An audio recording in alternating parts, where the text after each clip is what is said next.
Hello friends Odisha शिक्षा दर्पण में आपन को पुणी थे स्वागत जनाऊँगी। चलतु डेरी नक स्टार्ट करवा आज भिडियो एक बहुत बड़ इनफर्मेशन मुझे समस्त नहीं आसी आपण मैंने समस्ते जानी सारी शिशु बटिका निजुक्ति आम राज्य में आसी सारी अलरेडी नोटिफिकेशन आपन खूब शीघ्र देखा पाइबे।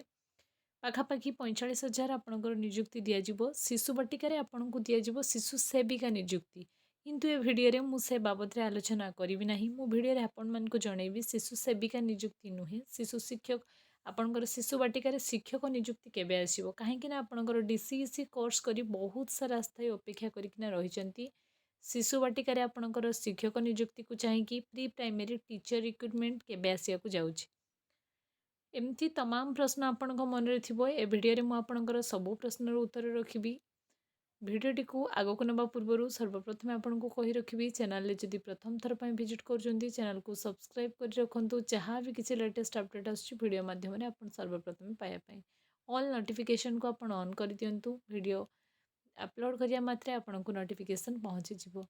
सबुठ बड़ कथा आपन जदि video Telegram sorry channel Telegram रे जॉइन करना तो वीडियो डिस्क्रिप्शन में आपन को चैनल टेलीग्राम लिंक मिल आप टेलीग्राम रे जॉइन करूँ वीडियो ठू भी सर्वप्रथम ऑफिशियल अपडेट पाइबापी।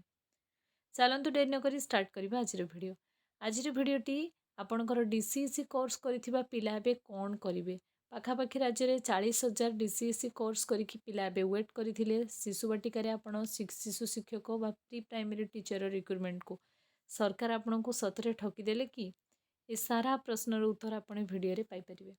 हाँ सरकार आपण को ठकिया जाउछंती आपणकर डीसीईसी कोर्स करिथिबा पाखापाखि 40,000 आस्थाई एबे आपणकर बेकार हे गलेनी। प्री प्राइमरी शिशु संघर गोटे सदस्य तो सर आमे जो डीसी कोर्स करिथिलु आमे हेलु तालीम प्राप्त आमे शिक्षक पई जो तालीम नबा कथा आमे से तालीम नेइचु तो सरकार जो हमको अणदेखा करी गाँव माने माने अष्टम नवम दशम यही सब जो समस्त को दौरान तो से तालीमटा कौटू पाइले से तो तालीम पाई ना आम तालीम पाई 40,000 पाखापाखि सदस्य आम बसीचु कोर्स करी किंतु सरकार आम प्रति पक्षपात करुछंती से तालीम जदि पाई ना शिशु मानकर कथा कौन बुझे आमे जदि तालीम पाइचु आमे सरकार को एते रिक्वेस्ट कलु सरकार को जाइके हम गुहारी सुनेइलु हेले भी सरकार सुनिलेनी सरकार शिक्षक नियुक्ति दबा जगह रे शिशु सेविका नियुक्ति देइचंदी कोन पई देइचंदी काहे की ताहाले सरकार जो गुणा आपण वीडियो क्लिप्स रु क्लियर जानी पारिथिबे डीसीईसी कोर्स करथिबा आस्थाई माने एबे स्ट्राइक रो माने आपणकर आंदोलन रो सहारा नेलेनी काहे की बा न नेबे डीसीईसी कोर्स करी 40,000 पाखापाखि प्रार्थी आपणकर बेकार है बसचंती किंतु सरकार राज्य में शिशु शिक्षक नारे शिशु बाटिकार शिक्षक निजुक्ति नारे शिशु सेविका निजुक्ति नहीं आसचंती जेटा कि एकदम माने समस्त शिक्षार्थी एटा गोटे लज्जाजनक कथा सरकार गोटे पिओन निजुक्ति से स्कूल देवाई एक्चुअली रे जाउचंती सैलरी भी रखिंट 3,000 जहाँकि अति निम्न मानर तेणु जो मैंने शिशु बाटिकार शिक्षक निजुक्ति प्री प्राइमरी टीचर पर डीसीईसी कोर्स करते डीईसी कोर्स डीईसी कोर्स करते से कौन करेंगे एक बहुत बड़ प्रश्नवाची देखा जाए सरकार कौन तांको आणिबे कि आउ शिशु शिक्षक निजुक्ति प्री प्राइमरी टीचर ना सरकार एबे आणिबेनी सरकार आपन को एक्चुअली रे ठकीदेले सरकार जो प्राइमरी स्कूल जो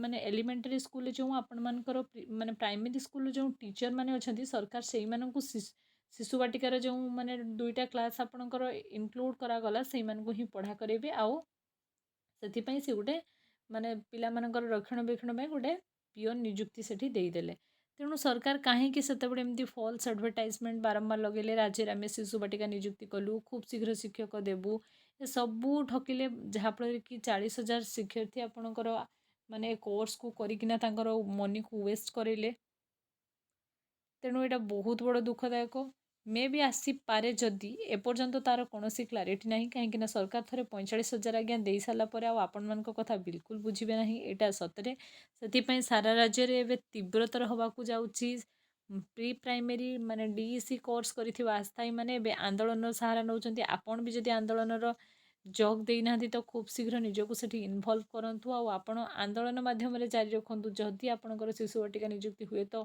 ମାନେ ଇଲେକ୍ସନକୁ ନଜର କରିକି ଆଉ ଆସିଯାଇପାରେ, କିନ୍ତୁ ଏଇର ଯେଉଁ ନିଯୁକ୍ତି ପ୍ରକ୍ରିୟାକୁ ସରକାର ମାନେ ସ୍କୁଲ୍ସର ମାନେ ସମିତି ମାଧ୍ୟମରେ ଆରମ୍ଭ କରିଛନ୍ତି, ଏଇଟା ସରୁ ସରୁ ଆପଣଙ୍କର କମ୍ପ୍ଲିଟ୍ ଇଲେକ୍ସନ୍ ଆସିଯିବ। ଏବେ ବି ଆର ମାନେ କମ୍ପ୍ଲିଟ୍ ରିକ୍ରୁଟମେଣ୍ଟ ଏବେ ଷ୍ଟାର୍ଟ ହେଉନି, ଷ୍ଟାର୍ଟ ହଉ ହଉ ଏଇ 2025 ଲାଷ୍ଟ ହେଇଯିବ ଆଉ ଶେଷ ହଉ ଆପଣଙ୍କର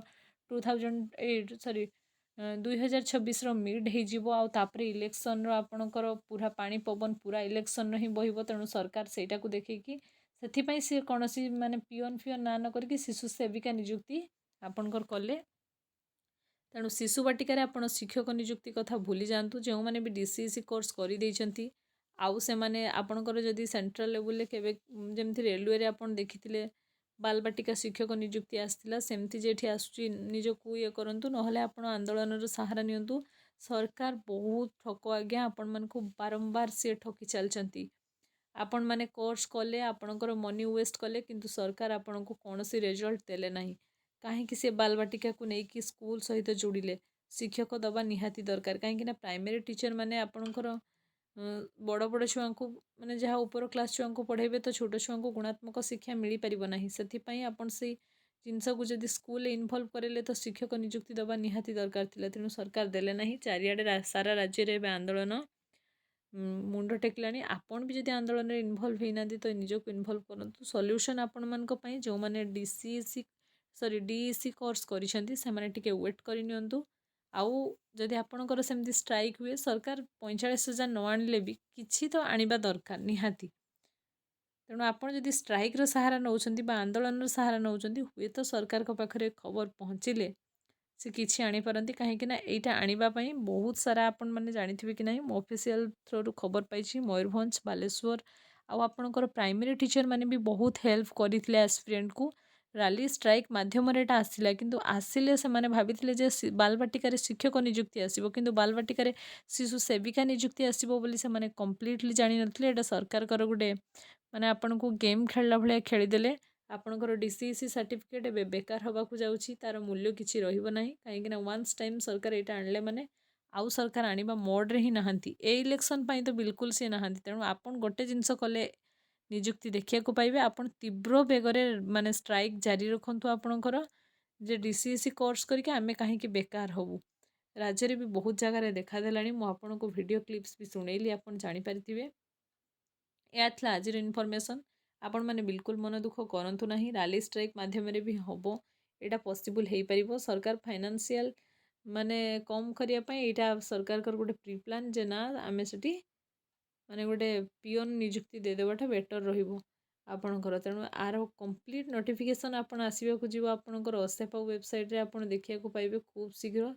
କମ୍ପ୍ଲିଟ୍ ଇନଫର୍ମେସନ୍ ଆସିଲେ ଆପଣ ଜାଣିପାରିବେ ଯେ ବାଲବାଟିକାରେ ଶିଶୁ ସେବିକା ଯେଉଁ ନିଯୁକ୍ତି ହେଲା ତାର ମାନେ କମ୍ପ୍ଲିଟ୍ ପ୍ରୋସେସ୍ କେବେ ସରିବ। ସେଇ ପ୍ରୋସେସ୍ ସରିଲା ପରେ ଯଦି ସରକାର ଶିଶୁ ବାଟିକାରେ ବା ବାଲବାଟିକାରେ ଶିକ୍ଷକ ନିଯୁକ୍ତି ନେଇକି ଆସିପାରନ୍ତି। ତେଣୁ ଆପଣମାନେ ଟିକେ ପ୍ରେସରାଇଜ୍ କଲେ ଯାଇକି ଏସବୁ ଜିନିଷ ଇଲେକ୍ସନ୍ ପୂର୍ବରୁ ପସିବୁଲ୍ ହେଇପାରିବ। ମାନେ ଆଫ୍ଟର ଇଲେକ୍ସନ୍ ଆପଣଙ୍କର କିଛି ବି ଆପଣ ଦେଖିବାକୁ ପାଇବେ ନାହିଁ।